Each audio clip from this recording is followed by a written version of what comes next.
So recently I released a new video game called Down with Hell Crystal. However, I just thought I'd go down memory lane and play one of my first ever video games. Or not one of, but my first ever video game ever made. Rusty's Emporium of Fun Prologue.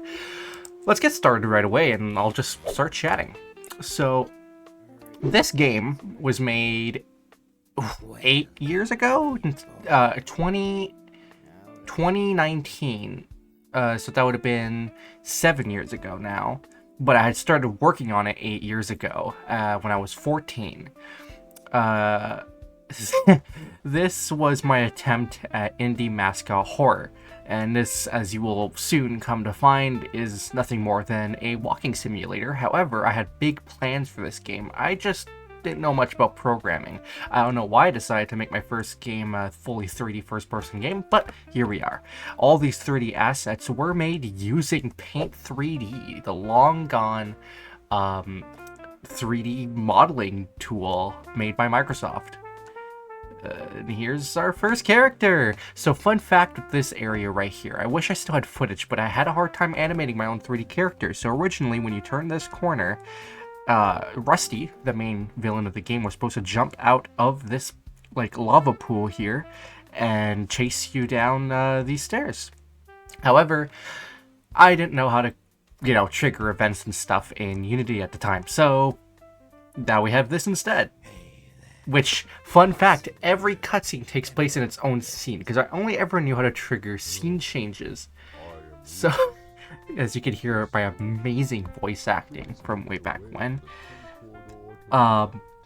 So, this game was updated a few times, and believe it or not, did get YouTube Let's Plays, of all things, by some, not massive channels, but still at the time was very flattering as a, 15-year-old game developer to have my video game played on YouTube.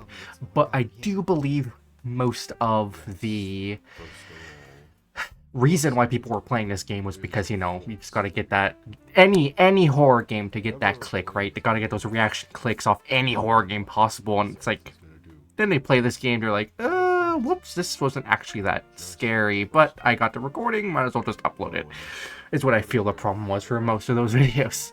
So, I'm gonna skip ahead through this dialogue, because dialogue is long and annoying. And here I have the player back into a trigger that loads you into a third version of this underground level. Oh my god, the thing too about this game is that it's so dark, I don't know, like, you can hardly see where you're going at all. It's terrible. Yeah, anywho, so I made 3 versions, and look at that, it's like, now the lights are visible and stuff, because of just like, back then in Unity, there's, I guess, was an issue when you were just copy-pasting scenes, lighting would break, but I just went along with it, and here's a nice seizure warning for you, and some very crappy looking cropped arrows, and you just tap it. There we go, an animation event. Who would have thought? I could have used that for the chase scene, no? But that's because that that whole actual panels thing was done after in a later version of the game, before you just crawled in into that tube or whatever without having to move a thing aside. So I didn't think about adding in the Rusty jump scare later because I didn't properly know how to animate. I'm pretty sure was the secondary reason. So this area here, you have Rusty and my adorable little kid voice that I had as a teenager. I didn't sound like much of a teenager. I always sound like a bit of a squeaker. You could find these little codes here, and I have this predetermined path animated using the Unity animator, Nutty the Chimp. I still remember so much about this game, and it's this section is not at all how I originally planned it. Originally it was supposed to be like, oh, I had this really complex AI walking around, and these were going to be like little rooms that you had to hide in and close the door, but now they're just little crawl spaces where you can just avoid the animation. There he is. Hi there, Nutty the Chimp. How you doing, my guy? We could just easily avoid him. Oh. Let's just touch him and see what happens. In the most anticlimactic jump scare ever made, We find ourselves in game over screen number 1. There are 2 separate game over screens. Like I said, every scene was different. I didn't know how to program that respawn to respawn you in the last scene you were in. So instead, I just had it respawn you. I just had 2 scenes that respawned you in the set scenes. So, you know. The code here is simply just to this. But if I just keep doing the code correct, there is this one bug where the door wraps back around completely with every right entry. Now, at first, there wasn't a thing telling you if you had the right or wrong code, so it would just constantly, you wouldn't know when the code reset after 4. So, oh my god, I put the wrong version of the game for this. Wait a minute. Version 4.5.0. That's not right. That's not the, that's probably a glitch where I put 2 of the wrong triggers next to each other. I'm going to get back to that section of the game, and we'll continue from there, because I know this version of the game is fully... It's like the full version. It's the 4.5, but again, I think I put 2 triggers there by accident. So, yeah, I'll skip over to when I'm back to that section again. Yay. Alright, so we are back in this area, and the code in 2014, fun fact, is that's the code because that is the year I first created the character Linksy. There we go, see? And now we got the right cutscene. Interesting how that happens, right? I know that's a bug because I saw one of the YouTubers I watched back then do that. Like, they got that, and I was wondering what was that, but I never bothered to patch the game. I don't know why, but anyways. This cutscene also goes on for way too long, and I can't even really call it a cutscene. You can just call it staring at a model that's talking to you with really unfunny dialogue. So again, I'm going to skip ahead to when we're in the next area, / end of the cutscene. Oh, and as we slowly make our way up the stage here, this is still part of the cutscene. For some reason, I don't know why the main character looks down at the stairs. You know, when it comes to games like these, it was every, I guess, young kid's dream to become as big as Bendy and the Ink Machine and Five Nights at Freddy's and all that, you know? So I guess I kind of...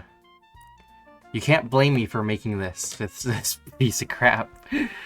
You gotta give me credit too where it's due. Like, I made a first-person game, though it's not very impressive. I still put together a game as a young kid. Now, here Rusty was for like probably 5 minutes straight trying to say, "Please follow me, please follow me." So let's follow him, see what happens.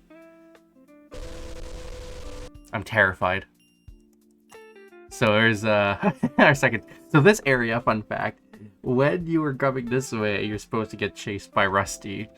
But again, I did not know how to program that in. I still have all the original like drawings of how all the posters. I should have been noting the posters, but yeah. I should have had all the original... I still have, sorry, the original drawings of these locations and stuff, and they're pretty on point how I designed them, but there's a lot of things that are missing from them too. Oh, here's a soft lock. If you walk in, then back out again, the door can shut, like the trigger's too close to the exit. But we're not gonna do all that. Let's see here. I was really proud of these candles, and there's also another soft lock over here, fun fact. At least that one, that soft lock, is escapable, because if you make it back to the pink room or whatever, you walk all the way back to Rusty, he'll just kill you and respawn you. Here, you can climb this, and that's the void over there. You can just fall into the void. So, you know. Let's see here. Did we get it? Yeah! You don't actually pick up the key, you just kind of click it. Because, and with no sound effects or anything, because again, I didn't know how to program that. Everything made in this game was made using like tutorials and stuff that I learned online. So, you know. So this is the sewers with very unimpressive water. I remember when I first got to working on this area and I was looking for water shaders and stuff and couldn't land on anything. So, you know. Here we have our note. Isn't it crushing on how a few turns makes you think you're going the right way? Trying to trick people into going the wrong way here. But in reality, see, this one's lowered, just whoop, climb over it. So over here, fun fact, you were going to be forced, or at least Nutty was going to show up here, and then you were supposed to be chased around this area here. But again, everyone say it with me now. I didn't know how to program chase scenes. So we go down this very long, boring hallway with no chase. And we're going to enter our scene trigger soon. It's going to land us in the final part of the game. And here we go. And then that was supposed to like end the chase. Fun fact here, you can also climb on some of the geometry, which is kind of fun, but there's not much you can do there. So now time to go up the ever so long staircase up to nothing. So the lore per all this, I guess I could just throw around because I'm not going to reuse it or anything. It's like Rusty basically creates locations using like illusions, using like the demon magic that he summoned. Interestingly enough, it's not that far-fetched from how like magic and demons and stuff work in Down with Hell, because originally they were connected and I have adapted the lore. Nice cutout. So now we're back in the first area of the game. But you may notice that there's no a lot of texture clipping. There's no door here. And the whole point is Rusty's trying to trick us into leaving. Here we go. This is the end of the game. Straight up. Just like that. The game's really short, very weird, and just a walking simulator with nothing to do. I don't know what I was thinking when I was a kid. I don't know why I thought this was good. But you're also, as a kid, you know, it's like when a toddler or whatever draws scribbles on a sheet and they hand it to you and they say, I just drew Freddy Fazbear. And you're like, yeah, this looks great. It's kind of like that same deal, right? So here, this letter is interesting because the character George, which is written wrong, by the way, is still the same George from Down with Hell, M's dad, George. A lot of my characters do get reused and repurposed, you know. So, yeah, this was my first game. Was I insane in making it? Probably, yeah. Probably not thinking straight, you know, making this stupid little... Oh, you! I remember character.